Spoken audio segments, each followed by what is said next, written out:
Assalamualaikum warahmatullahi wabarakatuh. Nama saya Adelia Putri, NIM A221-21111. Kelas C Prodi Pendidikan Biologi Angkatan 2021.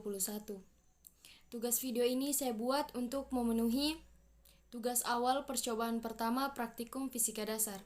Tugas yang pertama yaitu cara menggunakan jangka sorong, neraca Ohaus, dan juga mikrometer sekrup. Sebelum kita mengetahui bagaimana cara penggunaan jangka sorong itu, kita harus mengetahui jangka sorong itu apa sih? Jangka sorong itu adalah alat untuk mengukur panjang, diameter luar maupun dalam suatu benda. Selain itu juga untuk mengukur kedalaman lubang atau bangun ruang, misalnya pada tabung. Jangka sorong juga dipakai untuk mengukur benda yang kecil dan tidak dapat diukur oleh penggaris. Jangka sorong, tingkat ketelitiannya itu lebih tinggi daripada penggaris. Sekarang kita akan membahas tentang bagaimana cara menggunakan jangka sorong tersebut. Yang pertama, cek dulu dan pastikan kedua rahang tertutup dan skalanya menunjukkan angka 0, agar tidak terjadi kesalahan pengukuran yang biasa kita sebut dengan zero error.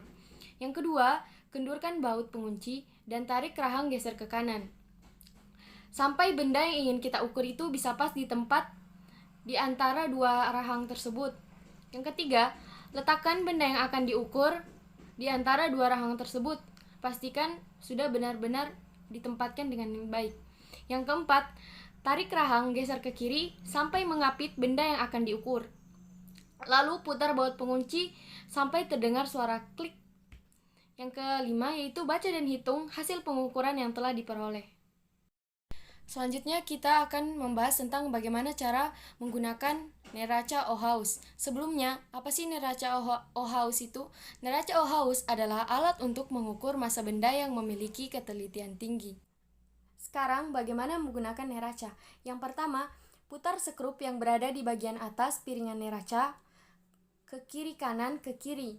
Posisi dua garis pada neraca sejajar. Hal ini dilakukan untuk mengalibrasi neraca yang akan digunakan untuk menimbang. Yang kedua, letakkan benda yang akan diukur massanya pada tempat beban dalam neraca. Yang ketiga, geser skala mulai dari yang lebih besar. Jika panahnya sudah berada di titik seimbang 0, bergantian ke skala yang lebih kecil. Yang keempat, jika dua garis sejajar dalam neraca sudah seimbang, maka hasil pengukuran sudah dapat dibaca. Selanjutnya, mikrometer sekrup. Apa sih mikrometer sekrup itu?